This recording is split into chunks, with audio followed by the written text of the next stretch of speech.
Hey guys, this is Ricky Rod with Bombhouse Recording, and I've got a new song to talk about today.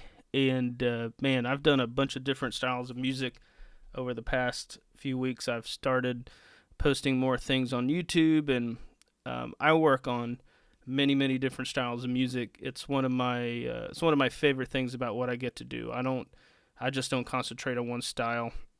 If I have a preference, maybe I do love guitars, man. I'm a guitar guy. So, but today we're not talking about guitars. We're going to talk about drums, and specifically some drum sound production we use for this particular song, and some rules that I set in my head when I heard the demo of the song. So let me give you a background. The songwriter is a very long-time friend of mine. Came from a heck of a band called the Avoca Project. They eventually changed their name to Avoca. You can look them up. They had some very good success. But anyway, Taylor's a singer. Messaged me about a month ago. He was like, "Hey, got this country song and I want you to record it for us." So I was like, heck yeah, man. And the minute I heard, he actually just sent it to me on his phone, and it had a very alt country kind of sound. And in my head, I was like, man, that sounds great. So I'm going to play a little bit of this song, and then I'm going to tell you what my approach was.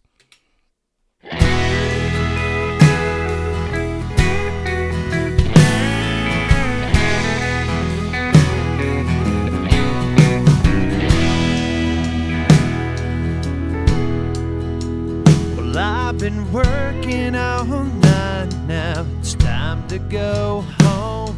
But the closer that I get, the faster I go. All right. So just let you all listen to a little bit of it. But man, the thing that got me about this song when we started recording it was the snare sound and the drum sound we captured. I literally got chill bumps when we started recording the drums for this song. So let's talk about the rules that I set for this song. And I don't do this for every band. I don't do this for every artist. But the minute I heard the demo off of the phone and just talking to Matt, sort of going for the feel we're going for the song, I wanted no drum editing. And you're like, but Rick, you just posted some videos on how to edit drums. Well, I don't do that on every song. And the reason is I wanted this song to have a specific feel. So the interesting part here is that Eric, who is a wonderful drummer, freaking killed it. I mean, I'm looking at his wave hits right now. Look at this. Look at this right here. That's like, he's money. He's killing it. So, but anyway, so let's talk about the drum production real fast. I don't want to get into the type of drums we used.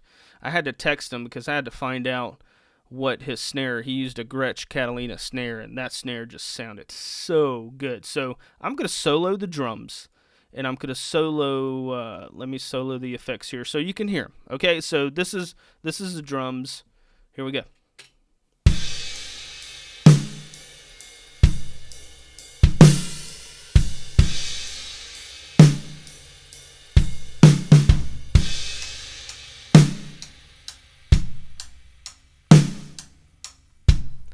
And man, I just love the way that came out. So let's look at how I ended up getting these drums to work in the mix. Okay, so let's start with the kick drum. All right, and you're going to notice a few things here. I use a lot of Slate plugins. I'm a fanboy, can't help it. But there's a reason why, because the stuff's really good. So let's pull up this module here. As you can tell, I just pulled up the big rock kick setting. I think I made a few adjustments though, and mainly with Revival. This thing here is great. I use it almost on everything, but man, on that kick drum, it came out wonderful. Now, let's get to the controversial part here. This trigger. You're like, Rick, you wanted this to be a raw drum sound. I know I said that. I know I did. But here's the deal. This is how I set up the sound. Okay. I like my hits to be pretty consistent. So all I did was basically double this track. The mix on my trigger set to 100%. Okay, so the idea is that there's a consistent hit under the quote unquote real kick. Okay, so you can't even tell it's there.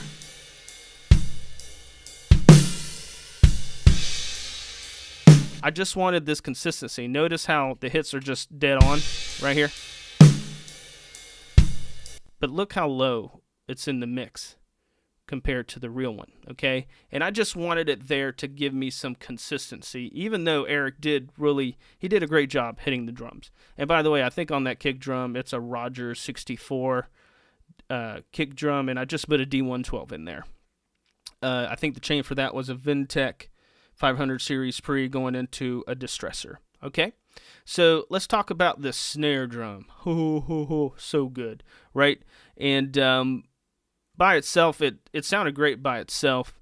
Again, I just pulled up a basic patch right here called the Big Snare patch. I gave it a little bit of sparkle. I did scoop the mids a little bit more, I think, than what the patch did. And then, again, I pulled up the Revival. It makes such a big difference. Let's just listen to it with the Revival on, okay? This is on the snare.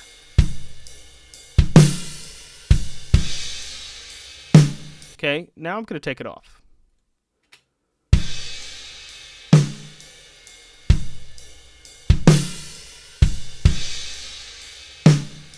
Now I'm going to put it on.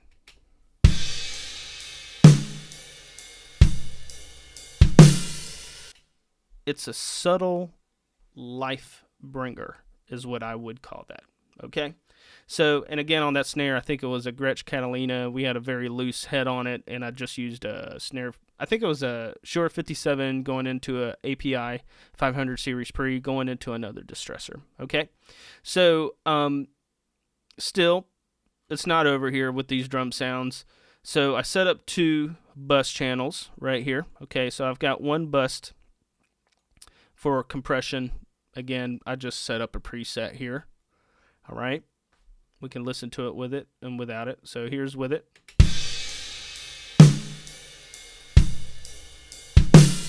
Here's without it.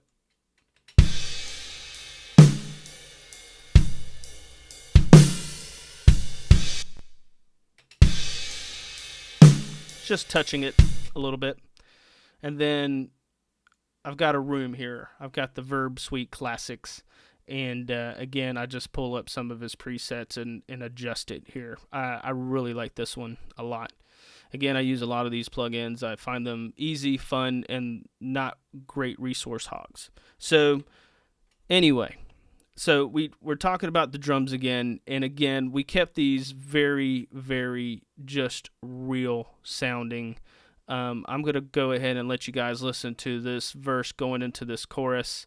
And just listen to how the song just sort of meshes. It just meshes really, really well.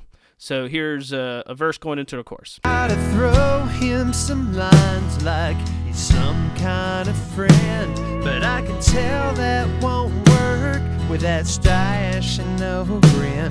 As he walks to his car, I bow my head once again. I'm closer to heaven when the blue lights are spent. Listen to that snare going into this. I've got the best of intentions when I hit the road, but that dead foot of mine's got mind of its own. Overnight is just fine, but cross 10, that's a sin. Well, I'm closer to heaven when the blue lights spin. I'm closer to heaven when the blue lights are spin. All right, so I just wanted to give you a little bit more of that song and the drums and just the overall mix and how I approached it. And we had a lot of fun. Again, didn't edit anything. You know, we sort of just kept this one legit. Didn't really want to do any of that on this song. Had some really good friends play some great guitar parts here, and we used some of his guys, and it My steel player, Jim, played on this and just killed it.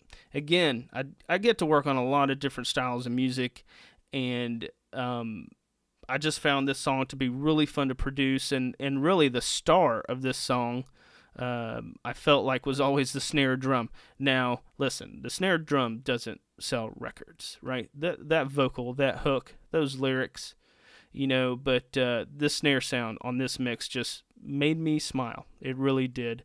And that's how we got there. So I just want to let you guys know it's not always about the guitar for me. I do think about drums. In fact, when I see a band live, I'm always watching the drummer and the bass player, to be honest. Unless it's John Mayer. John Mayer, well, no, I think I like his drummer too. Anyway, I hope you guys have a good one. Hope you guys have a good Easter. If you're a musician and you're playing at a church this weekend, I pray safety for you guys, and man, you guys will be busy this weekend. I know I will, but I'm thankful to serve where I'm at. And if you're not celebrating Easter, I pray that you guys have a safe weekend and safe vacation. Again, God bless you guys. Have a good one.